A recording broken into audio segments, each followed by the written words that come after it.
దేవా తండ్రి, మాకు కావలసిన వాక్యం మీరు దయచేయండి. ఛార్జింగ్ ఉన్నాయి. దేవా, నీ కార్యం మా పట్ల మీరు జరిగించుము.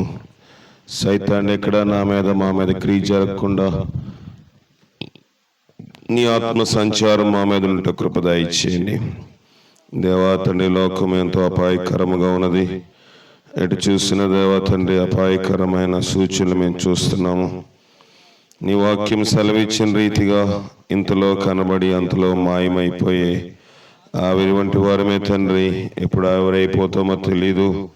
ఈ లోకం మాకు శాశ్వతము కాదు. నేడు అనుదినముండగానే ఇల్లు చక్కబెట్టుకోమని వాక్యం సెలవిస్తూ ఉన్నది. ఎలాగ మేము దేవా చక్కబెట్టుకోవాలో మాకు నేర్పించి బలపరిచి దేవాన్న పాపల ప్రధాన పరిశుద్ధులు నన్ను జ్ఞాపకం చేసుకొనుము. కుమారుడిని పోగొట్టుకున్న దుఃఖంలో తల్లి ఉన్నది. ఎందుకంటే దేవా, ఏ కుమారుడైనా తనకన్నా ముందు చనిపోతే తల్లిదండ్రులకి ఎంతో శోకము, దుఃఖము, వేదన. అది ఎవరు భర్తీ చేయలేరు. కానీ ఆదరణ ఇచ్చేవాడు నీవు గనుక నీవు భర్తీ చేస్తావని ఈ కూటమి ద్వారాగా వారు దేవా తండ్రి పొందిన ఆ లోటును నీ మాటల చేత వారిని ఆదరించుటకు మేము సంఘంగా ఇక్కడ కూడి ఉన్నాము. మమ్మల్ని జ్ఞాపకం చేసుకుని బలపరచుము, చీకటిని దూరపరచుము. విగ్రహ మంత్ర శక్తులు, పాపపు శక్తుల యొక్క ఆత్మన్నింటినీ కూడా యేసు నామములో ఈ రాత్రి దేవాగాధములోనికి, లోపాతాళములోనికి వాటిని బంధించమని అడుగుతూ ఉన్నాము. చీకటి శక్తుల మీద మాకు జయము దయచేయండి. అంధకార శక్తులు, దైవ శక్తుల మీద మాకు జయము దయచేయండి. విడిచి వెళ్ళిన ఏ దురాత్మలు ఎవరి మీద గలిబిలి చేయకుండా నీ ఆత్మ సంచారములకు సహాయం దయచేసి అయ్యగుడను అపిత్రులను నన్ను జ్ఞాపకం చేసుకుని నీ మాటల ద్వారా మాతో మీరు మాట్లాడమని మా ప్రభును రక్షకుడైన క్రీస్తు ద్వారా అడిగి వేడుకుని పొందుకొనిచున్నాం పరమ తండ్రి. ఆమెన్.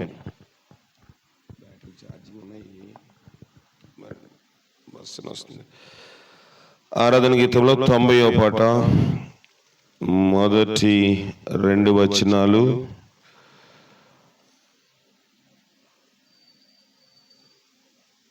3వ వచనం, 5వ వచనం. 1, 2, 3, 5. 1, 2, 3, 5. నీ రక్తమే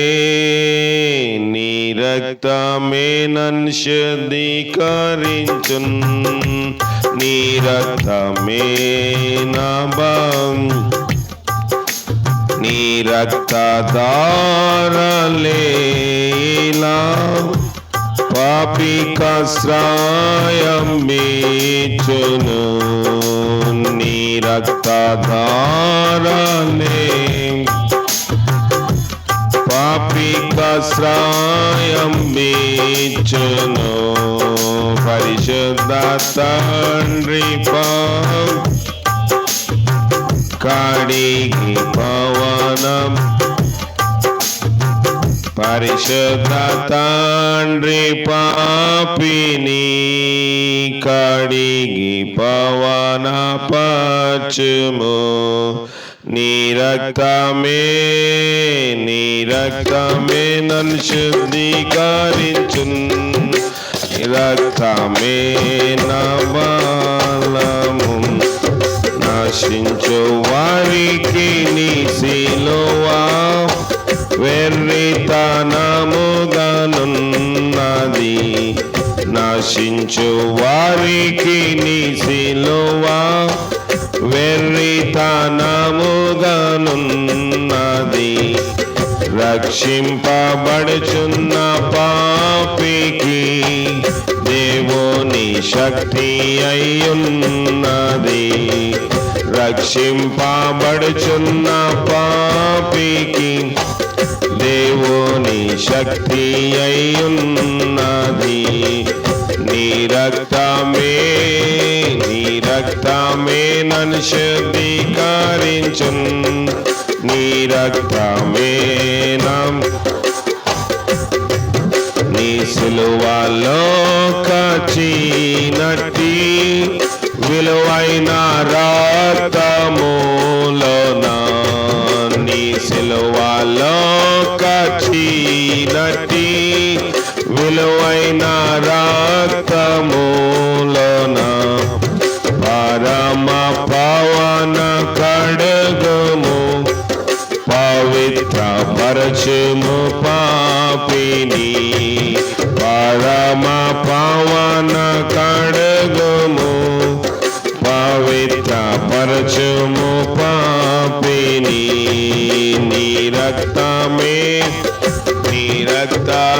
నన్ను శుద్ధీకరించున్ నీ రక్తమే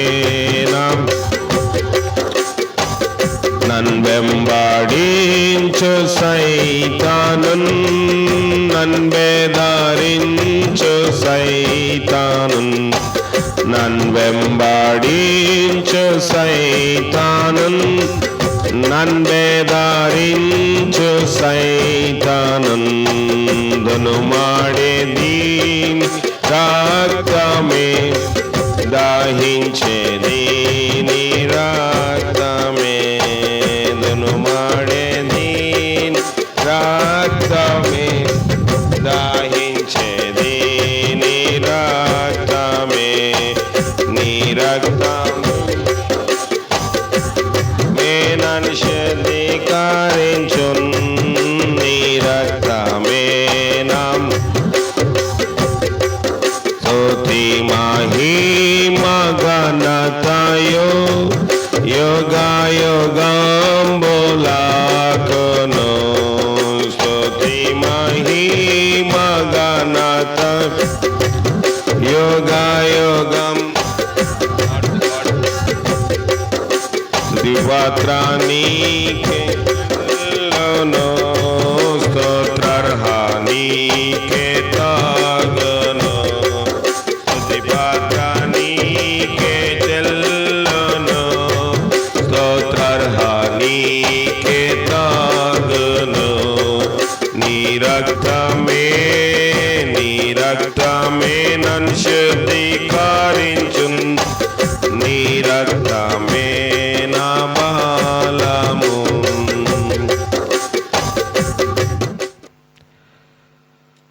చిన్న ప్రార్థన చేసుకుందాం.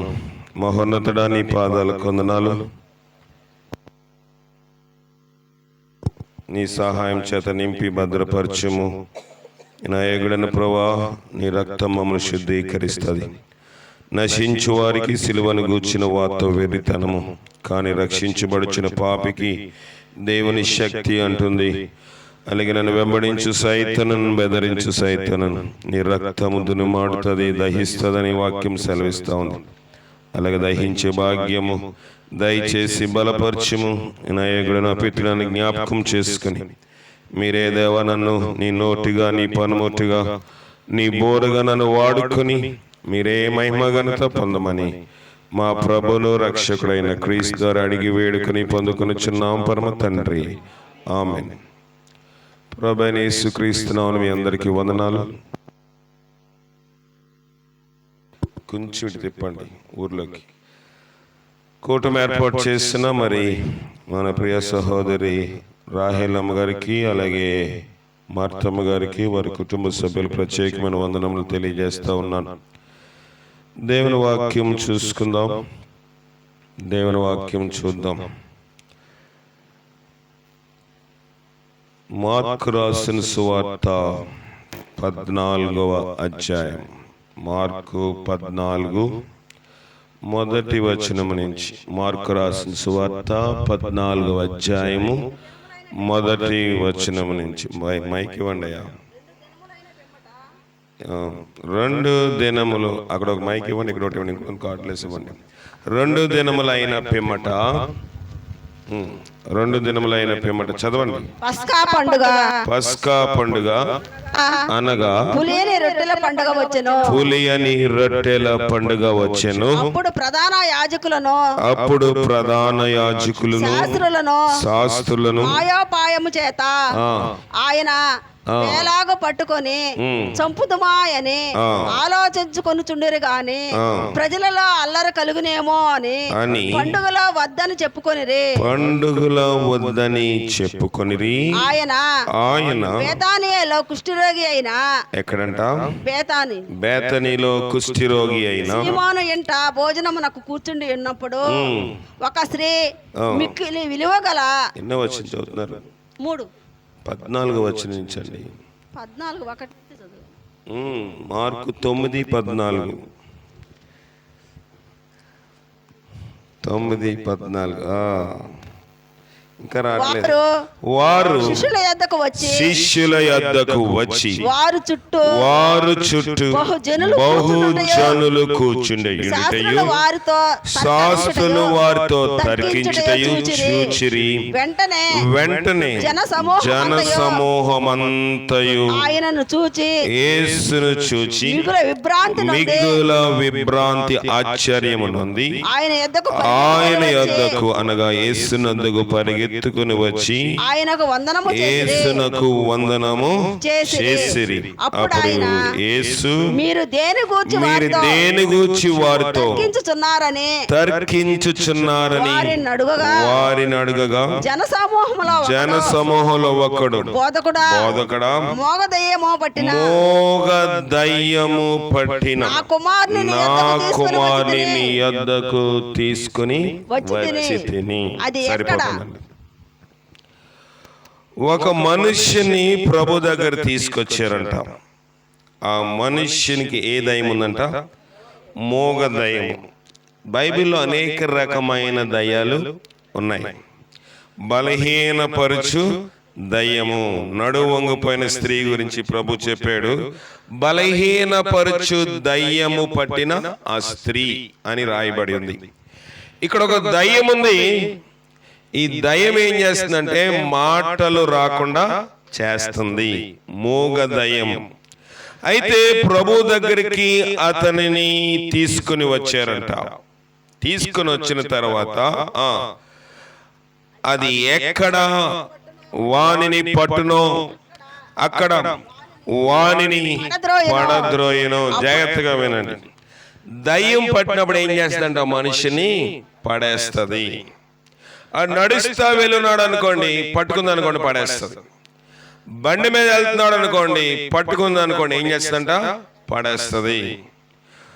ఒకవేళ అన్నం తిన్నాడు అనుకోండి, పడేస్తుంది. నిద్రపోతున్నాడు అనుకోండి, మంచం మీద నుంచి కిందకి పడేస్తుంది. మోగ దయ్యము పట్టింది. చాలా మంది దయ్యాలంటే నమ్మరు. కొంతమంది నమ్ముతారు, పల్లెటూరులో ఎక్కువ నమ్ముతారు. కానీ టౌన్స్ లో వాళ్ళు దయ్యం ఉంటే రమ్మను, నాకు కనపడమను. నిజంగా దయ్యం వస్తే పారిపోతారు కదా. అలాంటి విధముగా ఒక దయ్యము పట్టిందంట. ప్రభు దగ్గర తీసుకొచ్చారు. తీసుకొచ్చిన తర్వాత అతని తీరేంటో అక్కడ రాయబడి ఉంది. మోగ దయ్యము అతన్ని పడేస్తుంది. తర్వాత అప్పుడు వాడు నురుగు కార్చుకొని పండ్లు కొరుకుని మోర్చెలను దాన్ని వెళ్ళగొట్టమని నీ శిష్యులను అడిగితిని గాని అది వారి చేత కాలేదని ప్రభుతో అతను చెప్పాడు. ఎవరి దగ్గర తీసుకొచ్చారంటే దయ్యం పట్టినోని యేసు ప్రభుకి శిష్యులు ఉన్నారు. ఆయన దగ్గర తీసుకొచ్చారు. వాళ్ళ 12 మంది ఉన్నారో ఎంతమంది ఉన్నారో తీసుకొచ్చి, బాబు ఈయన దయ్యం పట్టింది. వాడు ఏం చేస్తాడంటే దయ్యం పట్టినాడు పడిపోతాడు, నొగర కారుస్తాడు, పళ్ళు కొరికేసుకుంటాడు, పెదాలు కొరికేసుకుంటాడు, బొగ్గలు కొరికేసుకుంటాడు. కనుక వీడిని బాగు చెయ్యి అని తీసుకొస్తే శిష్యులు ఏం చేయలేకపోయారంట? బాగు చేయలేకపోయారు. బాగు చేయలేకపోతే ఏమైనా చూద్దాం, చదవండి. అందుకైన విశ్వాసము లేని తరం వారులారా, నేను ఎంతకాలం మీతో ఉందును, ఎంతవరకు మిమ్మను సహింతును, వారిని నా యొద్దకు తీసుకుని రండని వారితో చెప్పగా. దేవుడు అంటా ఉన్నాడు, ఎంతకాలము విశ్వాసము లేని వారులారా. ఇందులో మనం విన్నాం కదా దేనికోసము? విశ్వాసము గురించి. విశ్వాసం ఉంటే నిరీక్షించబడి వాటి యొక్క నిజ స్వరూపం మనము చూస్తాము. విశ్వాసమును బట్టి నీతిమంతులుగా తీర్చబడతాము. విశ్వాస సహితమైన ప్రార్థన రోగిని స్వస్థపరుస్తుంది. విశ్వసించువాడు కలవరపడడం. విశ్వాసమును బట్టి మనం నీతిమంతులుగా తీర్చబడతాం కనుక మనం ప్రార్థన ఎలా ఉంటదంట? బహుబలము గలదై ఉంటది. బహుబలము గలదై ఉంటది. కొన్నిసార్లు మన ప్రార్థనలో జవాబు రావట్లేదంటే, కొన్నిసార్లు అన్ని పర్యాయములు అనలేను కానీ కొన్నిసార్లు మన ప్రార్థనకి జవాబు రాకపోవడానికి కారణం ఏంటంటే అవిశ్వాసము. ఇక్కడ చాలా మంది ఇదే చేస్తారు. ఏంటంటే ప్రార్థనకు వస్తారు, ఒకవేళ కొంచెం ప్యాంట్ కింద చూడండి, మొల చుట్టూ ఏదో పోము ఉంటుంది, తాడో తాయితుంటది. పని అవుతుందా? అవదు, పని అవ్వదు. చూడండి, నేను ఒక ఉపమానం చెప్తాను. మా అమ్మగారు వాళ్ళ నాన్నగారికి, అంటే తాతయ్య, అంటే నాన్నగారు వాళ్ళ నాన్న తాతయ్య అంటాం, అమ్మ వాళ్ళ నాన్న కూడా ఏమంటాం, తాతయ్య అంటాం. కనుక అమ్మగారు వాళ్ళ నాన్నగారు, ఆయనకి చాలా వ్యాధి, బలహీనత వచ్చిన తర్వాత మా నాయన అప్పుడు ఇంకా మారు మనసు పొందలేదు, లోకానుసారంగా ఉండేవారు, క్రైస్తవులే, పుట్టుకతోటే క్రైస్తవులు. ప్రతి క్రిస్మస్ లో మా నాయన లేని డ్రామా అంటే ఉండదు, ప్రతి దాంట్లో విలన్ పాత్ర ఆయన వేసేవాడు. కనుక అలాంటి క్రైస్తవులుగా ఉన్నప్పుడు మాది పశ్చిమ గోదావరి జిల్లా, అంటే వెస్ట్ గోదావరి, భీమవరం దగ్గర. నాయన ఉద్యోగం నిమిత్తము విశాఖ జిల్లా వెళ్ళిపోయిన తర్వాత నాయనకు ఉత్తరం రాశారంట, మీ మామగారికి బాగాలేదు, రండి, కూతుర్ని అల్లుడిని బిడ్డలు చూడాలన్నాడంటే మా నాయన సెలవు పెట్టుకుని మా అమ్మగారితోటి బిడ్డలను తీసుకుని మా స్వగ్రామం వచ్చారు. వచ్చిన తర్వాత ఈయనకు ఒక ఆలోచన వచ్చింది, ఎన్నో రోజుల నుంచి ఈయన బాధపడుతున్నాడు అని. ఏం చేశాడంటే ఈయన ఒక మసీద్ దగ్గరికి పోయి ఒక తాడు కట్టించాడు. ఎంత ఖరీదైనా పర్లేదు, చాలా బలంగా ఉండాలి, శక్తివంతంగా ఉండాలి అని చెప్పి నాయన ఏం చేశారంటే మా తాతగారికి, అంటే మా అమ్మగారు వాళ్ళ నాన్నగారికి దాన్ని తీసుకుని వచ్చి ఎవ్వరికి తెలియకుండా అందరూ పడుకున్నప్పుడు ఆయన మొలతాడికి ఎక్కడ కట్టాడో తెలియదు, మొత్తానికి కట్టారు. కట్టిన తర్వాత ఆయన అన్నాడు, బాగా పనిచేశాను, బాగా పనిచేశాను, తిరగలేదు బాబు అని చెప్పాడంట. సరే, వారం అయిపోయింది, పని అవ్వట్లేదు. ఈయన కోపం వచ్చింది. చాలా ఖరీదులో, ఆ రోజులో ఎక్కువ ఖరీదైతే ఆ తాడు తాయెత్తు, మా ప్రాంతం పోవు అంటారు. అది కట్టించిన తర్వాత మళ్ళీ మసీద్ దగ్గరకు ఆ తాళ్ళు కట్టించే అందరికి వెళ్ళి, బాబు ఏంటి పని అవ్వలేదా? అయితే ఇంకా కొంచెం డోస్ పెంచుతాను, కొంచెము శక్తివంతమైన తాడు తాయెత్తిస్తాను, కట్టమంటే మళ్ళీ తీసుకొచ్చి మళ్ళీ కట్టారు. మళ్ళీ వారం అయిపోయింది, పని చేయట్లేదు. మూడోసారి వెళ్ళి ఆయన అడిగితే ఆయన అన్నాడంట, మీ ఇంట్లో ఎవరైనా ప్రార్థన చేసేవాళ్ళు ఉన్నారా? ఏమడిగాడు? అది ఇత్తులు కట్టేనా? ఇంటిలో ఎవరైనా ప్రార్థన చేసేవాళ్ళు ఉన్నారా? మా అత్తగారు సేవకురాలండి, మా అత్తగారు వాక్యం బోధిస్తారు, ఆమెకి చాలా సంఘాలు ఉన్నాయి, కనుక ఆమె ప్రార్థన చేస్తండి. ప్రార్థన ఉంటే ఇది పనిచేదయ్యా. ఎవరు? తాళ్ళు తాయిత్తులు కట్టేవారు చెప్పే సమాధానము. ఇది ఎక్కడో జరిగింది కాదు, మా గృహంలోని మా తాతకి జరిగినప్పుడు, మా ప్రార్థన కన్నా బలంగా చేయలేం, ప్రార్థన దగ్గర మా తాళ్ళు తాయిత్తులు పని చేయవు. ప్రియమైన దేవుని సంగమా, మనం ప్రార్థనకు వస్తాము కానీ ప్రార్థన చేయమంట కానీ ఆలయాలు చెప్తే ఎంటుకలు కట్టేస్తాం. మసీదుకి పోతాం, అక్కడికి పోతాం, ఇక్కడికి పోతాము, చూపించుకుంటాం, చెయ్యి, కాలు, ముక్కు, నోరు అన్ని చూపిస్తాం, కానీ పని అవుతుందా? అవ్వదు. ఇక్కడ వాక్యము చెప్తా ఉంది ఏంటంటే అవిశ్వాసం ఉందంట. అరే, ఈ దయ్యం పోవాలంటే మా వాళ్ళు ఎలాగవుతుంది? ఆ మసీదు పో, తాడు కట్టించుకో, పోం కట్టించుకో, ఎంటుకలు కట్టుకో, కాళ్ళకి నల్లతాడు కట్టుకో, దిష్టి పోతుంది. ఇవన్నీ మనము లోకానుసారంగా ఆచరిస్తూనే ఉంటున్నాము. ఇక్కడ వీళ్ళతో ప్రభాది అంటున్నాడు, అవిశ్వాసులు. చదవండి ఆ భాగము, అందుకు ఆయన విశ్వాసము లేని తరం వారులారా, నేను ఎంతకాలము మీతోటి ఉంటాను, ఎంతవరకు మిమ్మును సహింతును, వానిని నా యొద్దకు తీసుకుని రండి. వానిని నా యొద్దకు తీసుకుని రండి. ఎంతకాలం సహించాలి? మనము చాలా సార్లు వీటి మీద విశ్వాసం ఉంచుతాం. ఇద్దరు నా దగ్గరికి వెళ్ళి వచ్చారు, వచ్చి అయ్యా బుధవారమే పెట్టాలండి, 13వ రోజు అని అన్నారు. నేను పెట్టను అన్నాను, ముఖం మీద చెప్పాను. ఎందుకంటే చనిపోయిన వ్యక్తి సాధారణమైన మరణము కాదు. దురాత్మ పట్టి ఆరోగ్యవంతుడిగానే ఉన్నాడు. ఆయనకేం జబ్బు చేయలేదు. చేసిందా? చేయలేదు. వ్యాధి లేదు, మంచాన పట్టింది లేదు. దాదాపుగా వారం రోజులు తిరిగి రాకముందే ఆయన ఏమైపోయాడు? మరణించాడు. ఎందువల్లంటే దయ్యం పట్టింది. మనిషిని ఒక దగ్గర నిలవకుండా చేసేది. ప్రార్థన చేస్తాను, ఫోన్ ఇమ్మంటే ఫోన్ తీసుకునే పరిస్థితి కూడా లేదు. బండి ఎక్కిస్తే బండి దిగిపోయేవాడు, ఆటో ఎక్కిస్తే ఆటో దిగిపోయేవాడు. ఏదో ఒక మనిషిని బంధించి తీసుకెళ్ళినట్లుగా గవర్నమెంట్ గవర్నమెంట్ హాస్పిటల్లోని అడ్మిట్ చేస్తే ఎక్కిచ్చిన సెలెన్స్ అని ఓడబిక్కుని బయటికి లంకించుకుని వచ్చేసాడు. పరిగెత్తుకుని వచ్చేసాడు. అలాంటి పరిస్థితి ఉంది. డాక్టర్లు కూడా సాధు చేయలేకపోయారు. ఏమైనా వ్యాధి అంటే లేదు. ఆ దురాత్మ పోయినప్పుడు నన్ను చర్చి దగ్గర తీసుకెళ్ళండి, నేను చనిపోతాను. ప్రియమైన దేవుని సంగమా, లోకములో దేవునికి మించిన శక్తి ఏది లేదు. లోకములో ఎవడైనా తీరని రోగము చేత బాధపడుతూ అతడు చచ్చిపోతాడని డాక్టర్ చెప్తే ఆఖరికి ఎక్కడికి వస్తారు తెలుసా? దేవుని మందిరము దగ్గరికి వస్తారు. దైవజనులను, సంఘాన్ని పిలువనంపిస్తారు. ఇక్కడ వీళ్ళు చేస్తున్న పని అదే. అయితే ఈ దయ్యం పట్టిన కుమారుడు యొక్క కొడుక్కి కొంచెం విశ్వాసం ఉంది. శిష్యుల వల్ల పని అవ్వలేదు, ఇంటికి వెళ్ళిపోయాడా? వెళ్ళలేదు. ప్రభుని అడుగుతున్నాడు, అయ్యా నీ శిష్యులను అడిగాను, వాళ్ళు చేయలేకపోయారు అంటే ప్రభు కోపం వచ్చింది. అవిశ్వాసులని ఎంతకాలం నేను సహిస్తాను? ఎంతకాలం మీతో భరిస్తాను?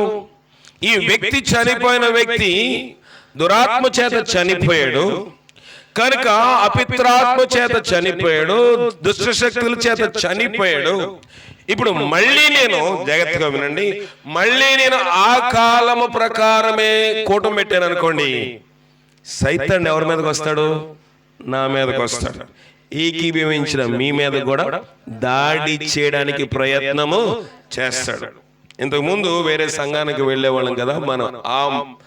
ఆ రామలింగపురంలో వెళ్ళినప్పుడు నేను ఒక కూటానికి నన్ను పిలిచారు. అక్కడ నేను రానండి అని చెప్పాను.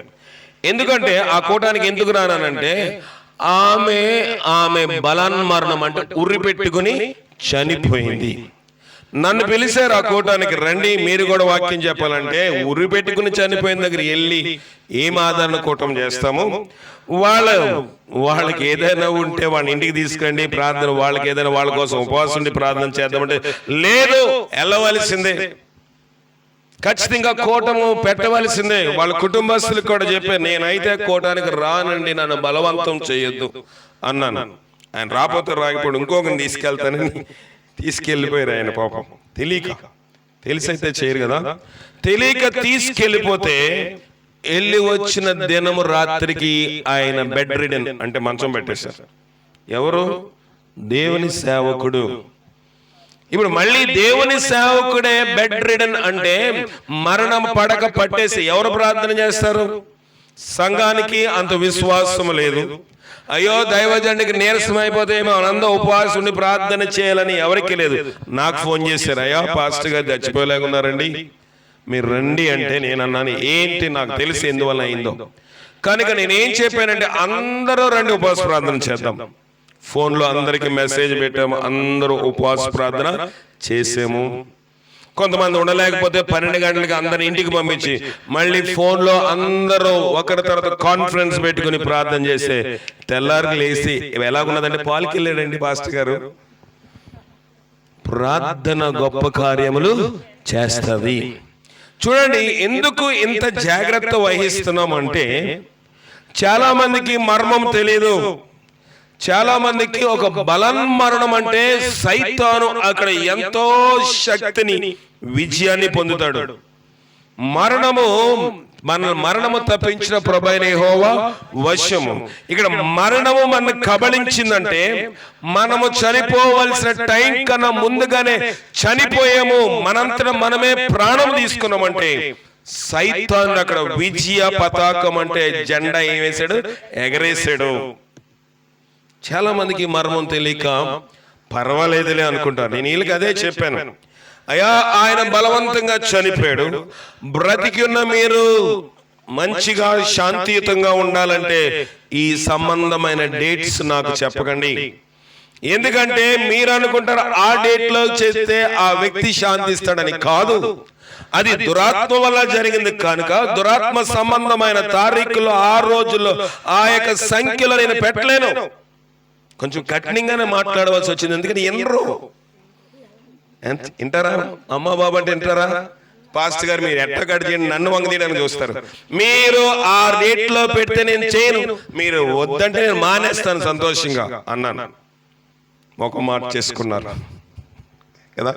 తర్వాత మళ్ళీ రోడ్లోకి వెళ్ళిన తర్వాత సహోదరి ఎప్సిబా వాళ్ళతో మాట్లాడి, అయ్యా పాస్టర్ గారు చెప్పినట్టు చేసుకుంటే మనకు ఆశీర్వాదం, మీరు కుటుంబం ఉంటుందని వాళ్ళు ఒప్పించి మళ్ళీ తీసుకుని వచ్చినప్పుడు వాళ్ళు దానికి అంగీకరించారు. ఎందుకంటే మనుషులు అంటారు మా ప్రకారంగా జరగాలి, మనం ఎలా పోయినా పర్లేదు, అవునా? వాళ్ళ పంతము నెరవేర్చాలి, మా ప్రకారం జరగకపోతే మాకు శాంతి ఉండదని. నేను వాళ్ళని అడిగాను ఒక ప్రశ్న సూటిగా, మీరేదో పురోహితుని తీసుకొస్తారు ఏంటదంటారు, అతను ఏమంటారు, జంగాలు తీసుకొస్తారు లేకపోతే పంతులు తీసుకొస్తారు, డేట్ ఎవరు పెడతారు? పంతులు పెడతారా, మనం పెట్టేసుకుంటామా? ఆయనే పెడతాడు కదా.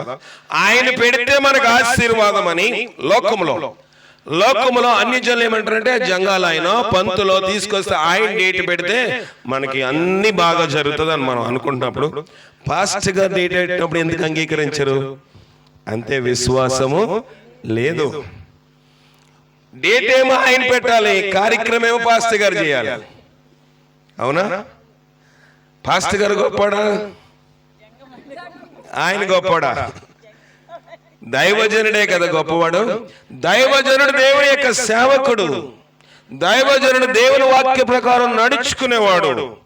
లోకానుసారంగా ఇప్పుడు నేను కూడా గుంపులో గోవింద అంటారు కదా మీరు కొంతమంది, లేకపోతే అందరితో నేను అనుకోండి పెట్టేయండి, ఏదో రోజు ఏమైంది పలావ్ తినేసి వెళ్ళిపోదాం, అంతేనా? అది కాదు. ఇప్పుడు ఎందాక అన్నాం కదా, నశించు వారికి సిలువను గూర్చిన వార్త వెర్రితనంగా ఉంటది. మనకు ఒక క్లారిటీ ఉందనుకోండి, బయటోడికి పిచ్చోళ్ళగా ఉంటాం. క్లారిటీ ఉన్నవాడు ఎవరి మాట వింటాడా? వినడు. లోకములో కొంతసేపు మన కన్ఫ్యూజన్ లో మా గందరగోళ పరిస్థితిలో ఉన్నాం అనుకోండి, ఆఖరికి చిన్న పిల్లోడు చెప్పినా మనం వినవలసిన పరిస్థితి ఏర్పడుతుంది. మనకి ఒక చక్కనైన అవగాహన ఉందనుకోండి, నేను భయపడం. కొంతమంది అనుకుంటారు ఈ ఊరికాని ఊరు వచ్చి మమ్మల్ని సాధిస్తున్నాడు రా. దేవుని వాక్యం ఉంది కాబట్టి, సత్యం తెలుసు కాబట్టి చెప్పగలుగుతున్నాం. సత్యం కాదనుకోండి, మీ అందరికి నేను కూడా దాసోహం అయిపోయి మీతో పాటు నేను నడుచుకోవాలి. కనుక ఇక్కడ ప్రభు కూడా అదే అన్నాడు, ఎంతకాలం నేను మీతోటి సహిస్తాను, అతను నా యొద్దకు తీసుకుని రండి. చదువమ్మా. వారిని నా యొద్దకు తీసుకుని రండి నేను వారితో చెప్పగా వారు ఆయనను అతని యొద్దకు తీసుకుని వచ్చిరి. దయ్యము అతని చూడగానే వానిని విలవిలలాడించెను గనుక వాడు నేలపడి నురగ కార్చుకొనుచు పొర్లాడుచున్నెను. అప్పుడు ఆయన ఇది వీనికి సంభవించి ఎంత కాలమైందని వాని తండ్రిని అడుగగా అతడు బాల్యము నుండి ప్రభు అడిగాడే లేదా? ఎంతకాలం నుంచి దయ్యం పడుతుందని అడిగాడు. ప్రభుకు తెలీదా? తెలుసు. కానీ మరి ఎంతకాలం ఏం చేశారు వీళ్ళు? బాల్యం నుంచి వాడికి దయ్యం పడితే ఏ కార్యక్రమం చేసుండ్రా? మసీదుకి వెళ్ళిపోయి ఉంటారు, తాళ్ళు కత్తే వాడి దగ్గరికి వెళ్ళిపోయి ఉంటారు, జ్యోతిష్కుల దగ్గరికి వెళ్ళి ఉంటారు, మంత్రం వేసి ఉంటారు, ఆకు కట్టే వాడి దగ్గరికి వెళ్ళి ఉంటారు, అన్ని దిక్కులకి వెళ్ళారు.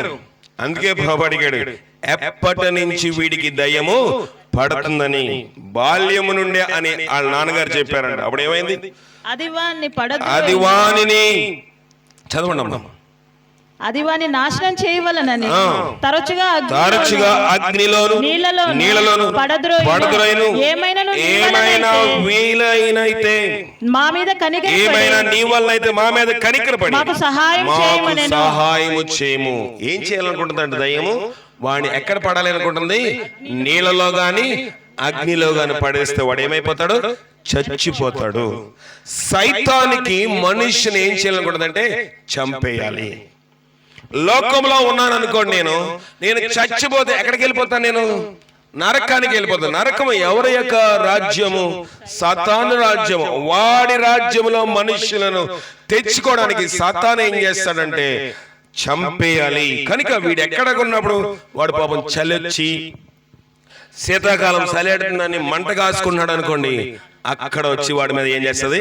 వాళ్తుంది, వాడిని ఆవరిస్తుంది. వాడు విలువెల్లాడి కొట్టుకుని అందులో పడితే ఆడేమైపోతాడు?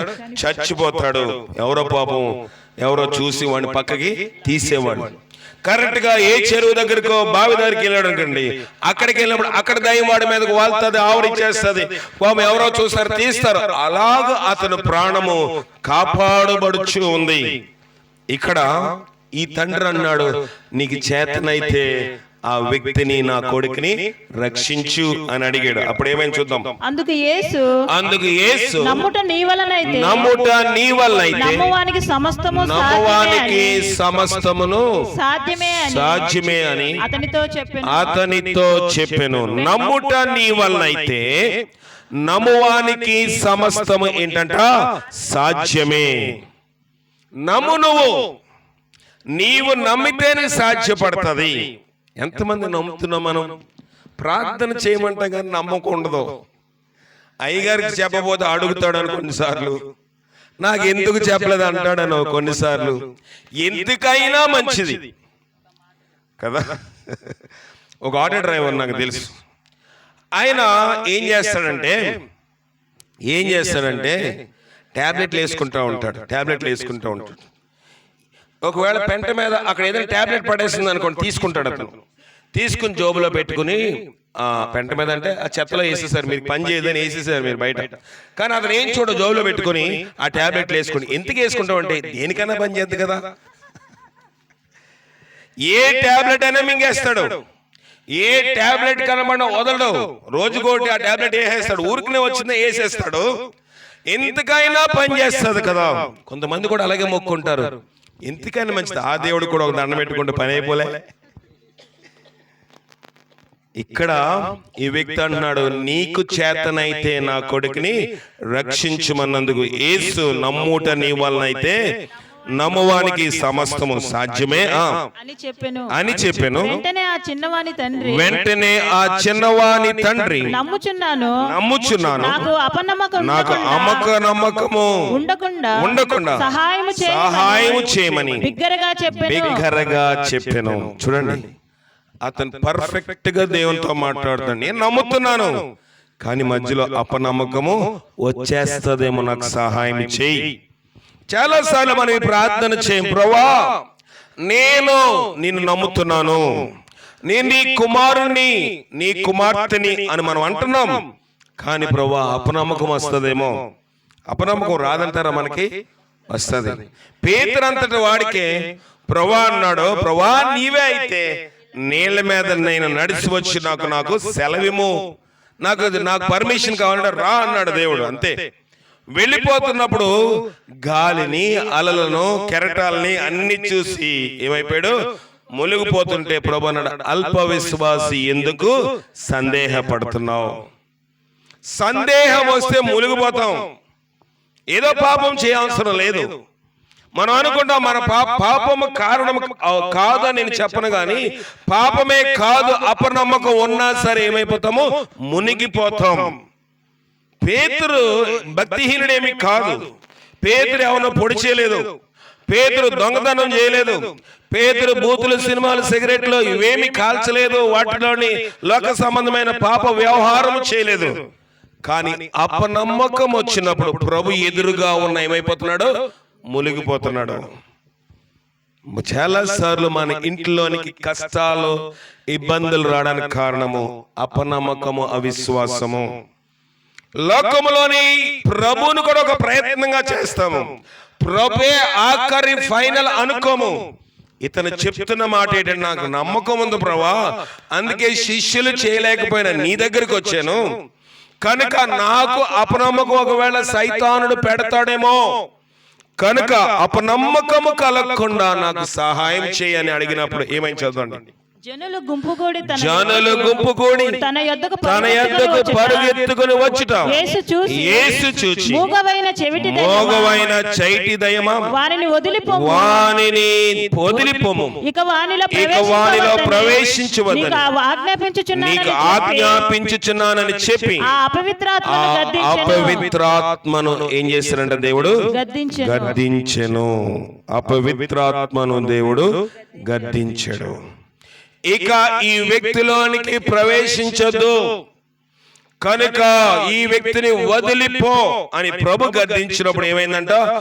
అతడు అప్పుడు కేక వేసి వానిని ఎంతో విలువలాడించి వదిలిపోయాను. అంతటా వాడు చచ్చిన వాడే ఉండెను గనుక అనేకులు వాడు చచ్చిపోయాడు అనుకున్నారు. దయ్యం వదిలినప్పుడు ఈడు ఎలాగైపోయాడంట?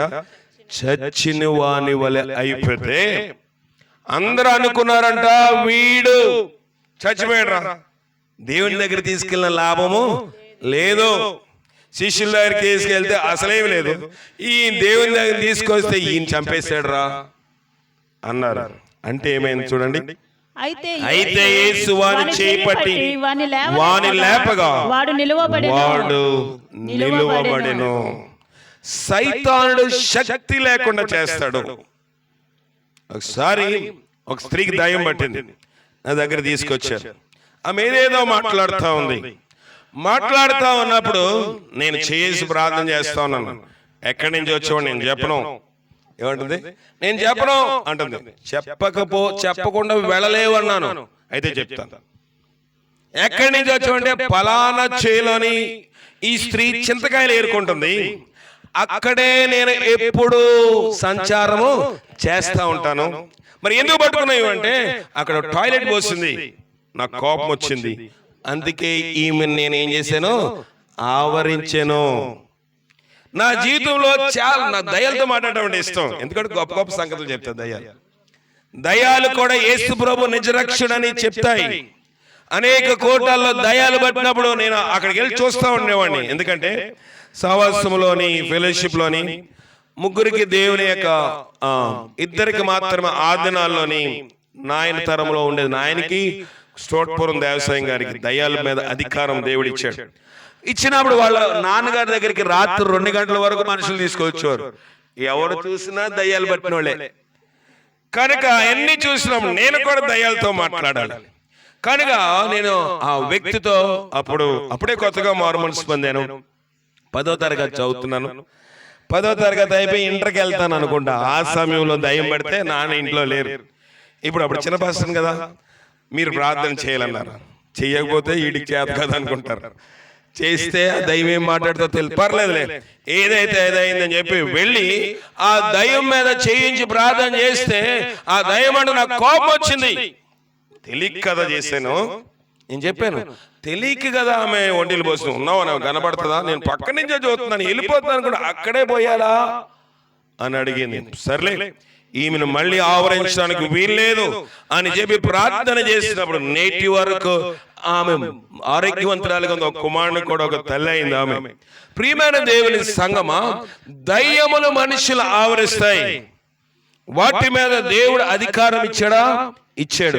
దయ్యములు వెళ్ళగొట్టుటకు, చనిపోయిన వారు బ్రతికించుటకు, రోగముల మీద దేవుడు అధికారం ఇచ్చాడు.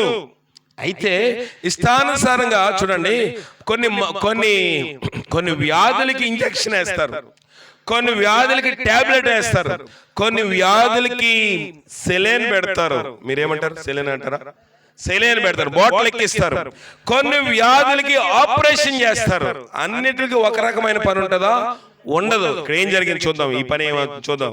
కొంతమంది చదివేసినట్టున్నారు. ఆయన ఇంటిలోనికి వెళ్ళిన తర్వాత ఆయన శిష్యులు మేమెందుకు ఆ దయ్యమును వెళ్ళగొట్టలేకపోతుమి అని యేసును ఏకాంతముగా ఆయనను అడిగిరి. అందుకైన ప్రార్థన వలన అన్న దగ్గర ఏముంది? నంబరు 2 ఉంది. 2 ఏంటి? చదవండి కింద. అనేక ప్రాచీన పత్రికలో ఉపవాసం వల్లే అని కూర్చబడి ఉంది. ఏ ప్రార్థన కావాలంట? ఉపవాస ప్రార్థన. దయ్యం పోవాలంటే ప్రార్థన చేసి వెళ్ళిపోదు.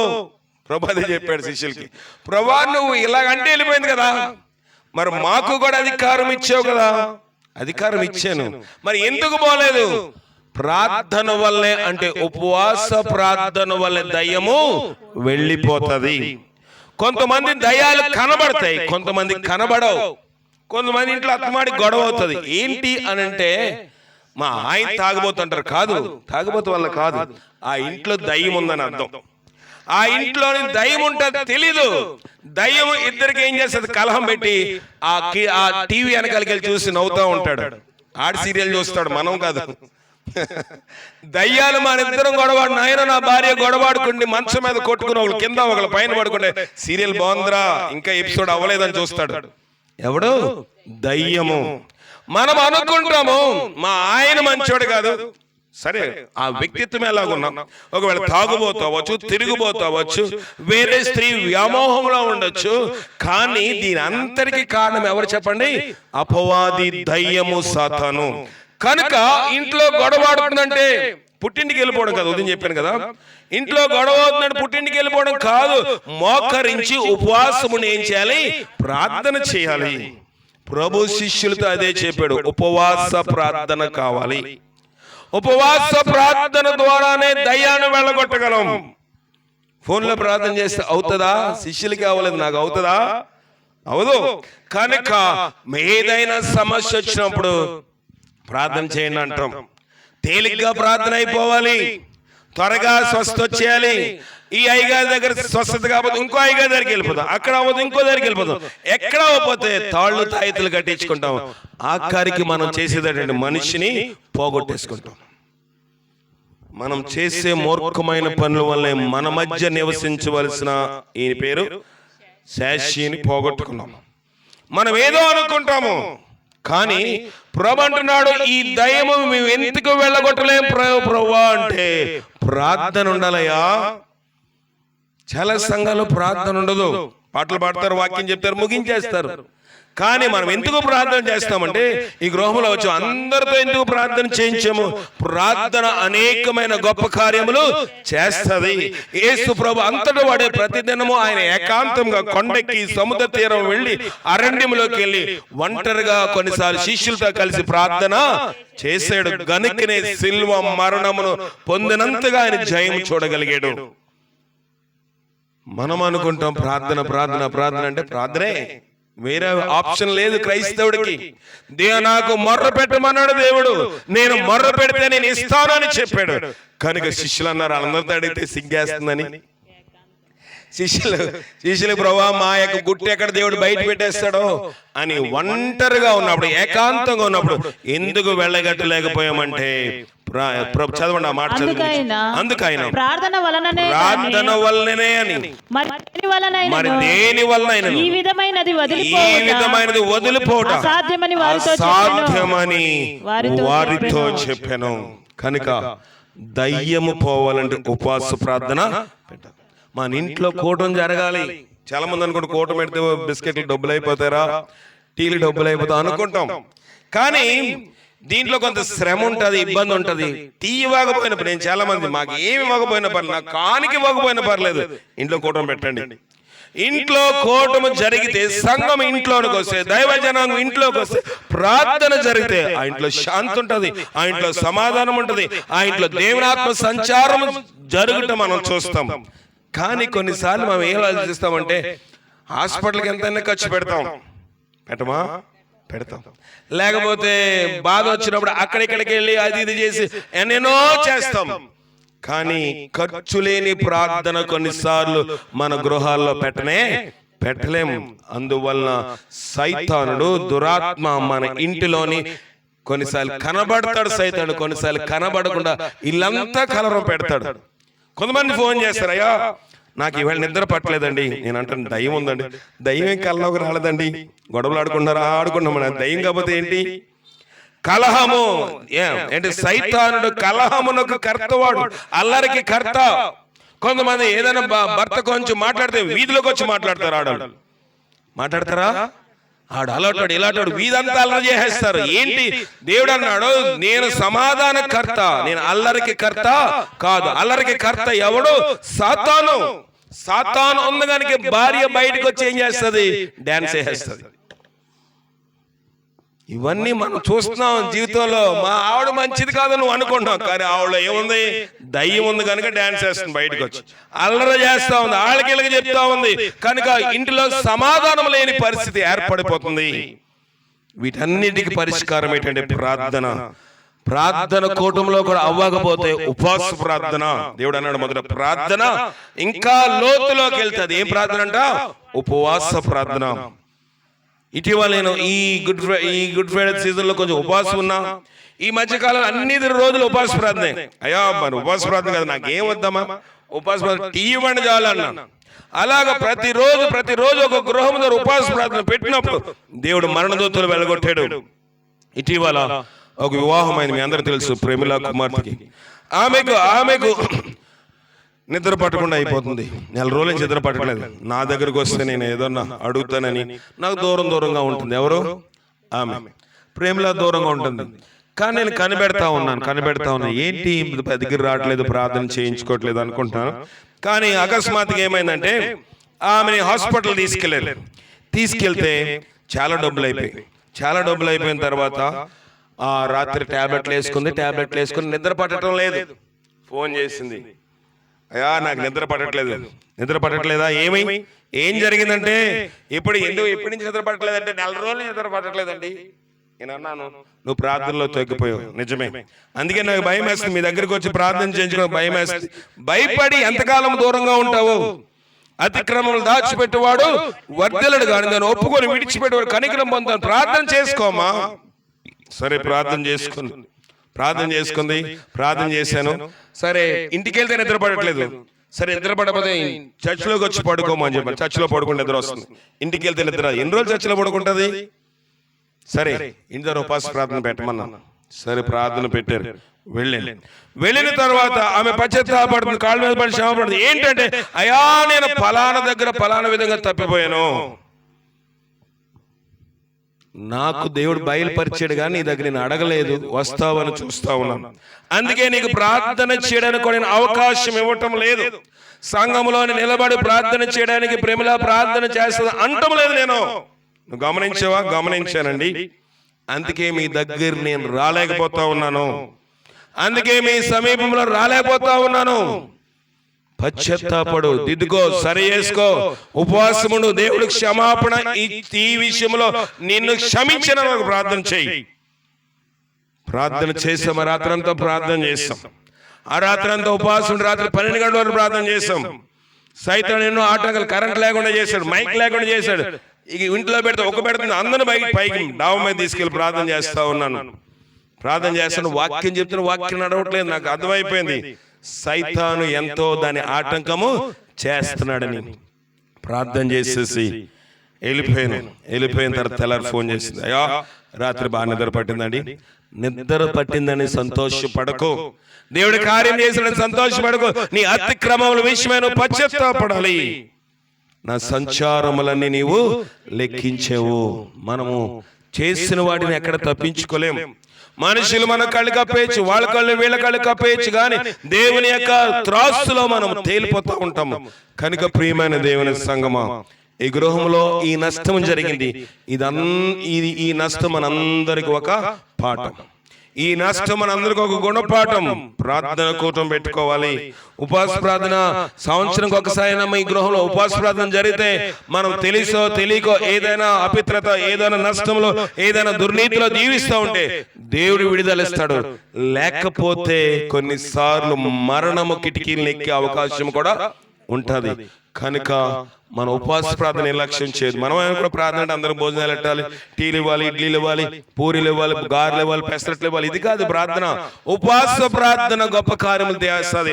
దాని వల్ల తప్ప, దేవుడు అన్నాడు, దాని వల్ల తప్ప ఇలాంటి విషయంలో రెమెడీ, ప్రాయచిత్తము ఉండదు అని బైబిల్ తేటగా చెప్తా ఉంది.